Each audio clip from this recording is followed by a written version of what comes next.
Classic, pure classic for sure. বিশ্বকাপে এক পুরনো ধাঁচের হাড্ডাহাড্ডি লড়াই, যেখানে খেলার গতি এক এক সময়ে এক এক দিকে গড়িয়েছে। কোনো দলই তাদের স্বপ্ন ছেড়ে বিশ্বকাপের মঞ্চ থেকে বিদায় নিতে চায় না, কিন্তু এই ম্যাচে মনে হয়েছে যেন দুটো দলকেই কোনোভাবে আরও এক ম্যাচের জন্য বিশ্বকাপে রেখে দেওয়া যায় কিনা। ব্যাপারটা প্রচণ্ড আবেগের। লুকা মদ্রিচ থেকে ক্রিস্টিয়ানো রোনালদো, শেষ দিনটা কার হতে চলেছে? এমন প্রশ্নে শেষ পর্যন্ত ভাগ্যবান হলো পর্তুগালি। রুচি চানাচুর 300 গ্রাম ও 500 গ্রামের ফ্যামিলি প্যাক, এক প্যাকে পুরো পরিবার। টরন্টোর তপ্ত আকাশ যখন কিছুটা শীতল হয়ে সন্ধ্যায় মাঠে নামালো মদ্রিচ রোনালদোদের, ঠিক তখনই উত্তাপ যেন আছড়ে পড়ল মাঠে, গ্যালারিতে।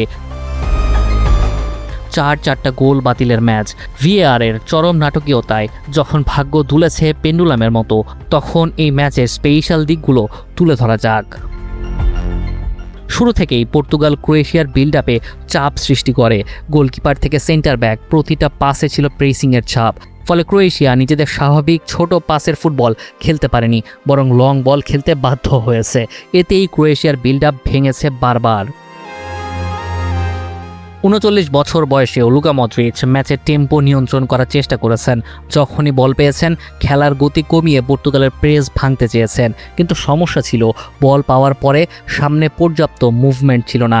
অন্যদিকে পর্তুগাল প্রতিবার বল জিতেই কয়েক সেকেন্ডের মধ্যে আক্রমণে উঠে এসেছে। ট্রানজিশনের এই পার্থক্যই ম্যাচে বড় প্রভাব ফেলেছে। তবে ম্যাচটায় আসল পার্থক্য করেছেন রবার্তো মার্টিনেজ, নিজ ট্যাকটিক্যাল টাচ আর দুর্দান্ত সাবস্টিটিউট ডিসিশন মেক করে। 60 মিনিটের পর গঞ্জালো রামোসকে মাঠে নামানোর ফলাফল নিজ চোখে দেখেছেন। আর রোনালদোকে একেবারে শেষ মুহূর্তে তুলে নেওয়ার যে বাজি দেখিয়েছেন মার্টিনেজ, সেটাতে কেমন উপলব্ধি হয়েছিল। 81 মিনিট 1-1 সমতা। দলটা সবচেয়ে তুখোড় পেনাল্টি টেকারকে তুলে নামানো হলো রুবেন নেভেসকে।